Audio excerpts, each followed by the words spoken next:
अस्सलामुअलैकुम मोहतरम नाज़रीन, आप तमाम का 90s न्यूज़ में इस्तक़बाल है।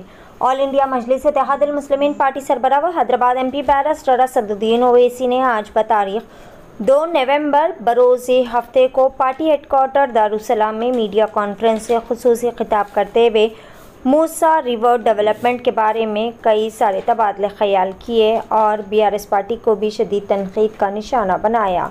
पेश है 90s न्यूज़ की खुसूसी रिपोर्ट। ये हिंदू धर्म के लिहाज से वहाँ के चेयरमैन साहब कर रहे हैं, तो चेयरमैन साहब को इख्तियार है, हमको उससे इख्तलाफ नहीं है। हमको इस बात की आपत्ति है कि नरेंद्र मोदी की सरकार, जिसमें ये तमाम अलाइद शामिल है, वो जो वक्फ बिल के प्रपोज बिल में कहा जा रहा है ये स्टेट वक्फ बोर्ड है और सेंट्रल वक्फ काउंसिल है, उसमें ये बोल रहे हैं कि वहां पर स्टेट वक्फ बोर्ड में पूरे मुसलमान बनना चाहिए, उसको प्रपोज बिल में कम कर दिया जा रहा है। सेंट्रल वक्फ काउंसिल में 7 से मुसलमान बनेंगे और 2 तो मैंडेटरी कर दिया गया है नॉन मुस्लिम को बनाना, मगर उसमें 12 बन सकते हैं नॉन मुस्लिम। भाई जब आप यहां पर नॉन मुस्लिम को स्टेट वक्फ बोर्ड में और सेंट्रल वक्फ काउंसिल में आप बनाने जा रहे हैं, तो ये क्यों कर रहे हैं आप? भाई जब ETD के बोर्ड में ये साफ लिखा गया है कि constitution of the board of trustees 96 देख लीजिए आप, 96(2) ये कहता है कि सिर्फ वही मेंबर बनेंगे जो हिंदू धर्म के होते हैं। आप यहां पर वक्फ बिल में आप ये क्यों प्रोविजन ला रहे हैं?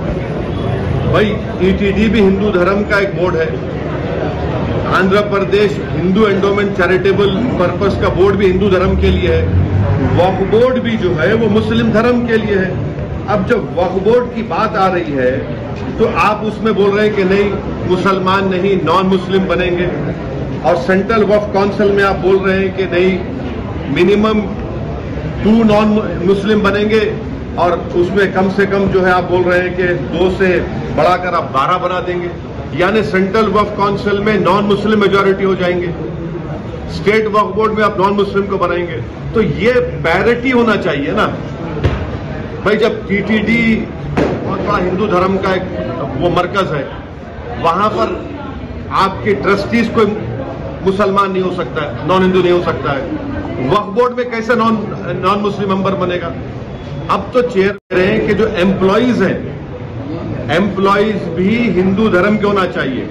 और आपके देखने वालों को आपको समझने की जरूरत है कि भारत के संविधान में आर्टिकल 25 में हिंदू धर्म का मतलब क्या है? जो हिंदू है, सिख है और आपके बौद्ध मजहब का है और जैन है।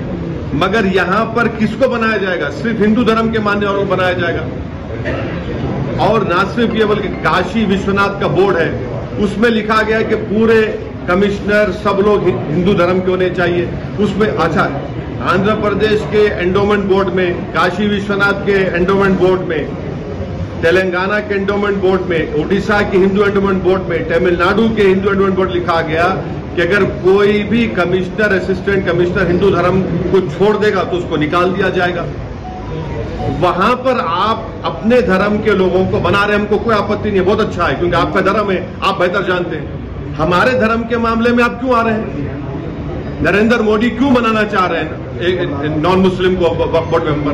सर और सुनिए, इसका बुनियादी हमारे को आर्ग्यूमेंट हमारा क्या है, हम क्यों बोल?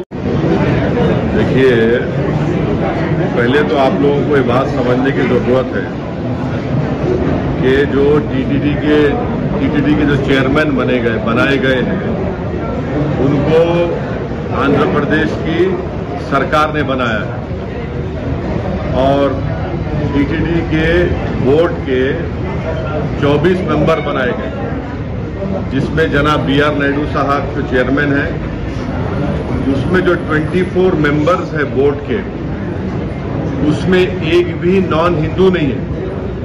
क्यों नहीं है? इसलिए नहीं है क्योंकि ETD का जो बोर्ड का जो सेक्शन है, सेक्शन 96, उसमें ये लिखा गया है the persons 96 subsection 2, the persons appointed as members of the subsection 1 shall be persons professing Hindu religion. तो जितने 24 मेंबर बनाए गए हैं टीटीडी के, वो पूरे के पूरे हिंदूज हैं, नॉन हिंदू नहीं है, नंबर 1। दूसरी चीज ये है कि अगर आप 96 सेक्शन 96 को देखेंगे और part 14 of Andhra Pradesh charitable Hindu religious act 1987, तो वो प्रिस्क्राइब करता है कंडीशंस को, और वो सेक्शंस आप बोलेंगे कि पूरे के पूरे हिंदू धर्म के मानने वाले रहना। फिर आप आ जाइए section 106 executive officers, joint executive officers Tirumala Devasthanam के सबसेक्शन 2 ये बोलता है कि पूरे के पूरे हिंदू रिलीजन प्रोफेस करना। फिर सेक्शन 97 देख लीजिए और फिर जो नए चेयरमैन बनाए गए वो ये बोल रहे हैं कि जो कोई भी वहां पर काम करेगा, ये तो ट्रस्ट, जो कोई भी वो काम करेगा वो हिंदू होना चाहिए। हमारा ये भारत के संविधान के आर्टिकल 26 का ग्रेव वायलेशन है। आर्टिकल 26 क्या है बताता हूं मैं आपको। Article 26 guarantees freedom to marry religious affairs of every religious denominations of section thereof. उसमें सेक्शन 26A का देख लीजिए, right to establish and maintain an institution of religious and charitable purpose. B, manage its own affairs, matters of religion. C, to own and acquire movable and immovable property. D, to administer such property in accordance with the law. ये पूरा violation और article 26 का जो propose bill में, और आप यहां पर बोल रहे हैं कि नहीं मुसलमान नॉन मुस्लिम को बना देंगे वक्फ बोर्ड में। जो टीटीडी के चेयरमैन ने कहा है हम उसके मुखालिफ नहीं है, बल्कि उसके ट्रस्टीज, तो जो 24 ट्रस्टीज बनाई गई है उसमें देख लीजिए, उसमें किसका नाम है, उसमें किसी नॉन हिंदू का नाम है, नहीं है उसमें। इसीलिए हम एक ऑब्जेक्शन हमारा ये है कि प्रपोज बिल में नरेंद्र मोदी हिंदू धर्म के लिए जो चीजें हैं वहां पर प्रोटेक्ट कर रहे हैं, जो मुस्लिम धर्म की जो चीजें हैं वहां पर आप नॉन हिंदूज को ला रहे हैं। क्यों ला रहे हैं बता रहा हूं, इसलिए ला रहे हैं कि वक्फ बोर्ड के एक्ट में 5 साल का डायरेक्ट मैनेजमेंट का प्रोविजन है। तो नरेंद्र मोदी एक तो कलेक्टर को पावर्स दे रहे हैं, दूसरा सीईओ जो होगा मुसलमान नहीं होगा, वो भी बिल में है। 5 साल का डायरेक्ट मैनेजमेंट लेकर आप पूरे वक्फ बोर्ड को बर्बाद करना चाहते हैं। आप मुसलमानों की मस्जिदों को, मुसलमानों की दरगाहों को, खानखाहों को, उस जमीनों को हासिल करना चाह रहे हैं। तो वक्फ जो बिल लाया नरेंद्र मोदी लाया है वो वक्फ को बचाने के लिए नहीं लाया है, वक्फ को बचाने के लिए नहीं बल्कि वक्फ को लूटने के लिए लाए हैं। जिस जमीन का मालिक अल्लाह है, नरेंद्र मोदी कह रहे कि नहीं उसका मालिक मैं होऊंगा और कलेक्टर मेरा नायब होगा वहां पर। इसीलिए हम ये कह रहे हैं कि जो टीटीडी के चेयरमैन ने कहा है बहुत अच्छा है वो, मगर आप वहां पर अगर अच्छा है तो हमारे लिए अच्छा क्यों नहीं हो रहा है फिर वो, ये हमारा आपत्ति है। सर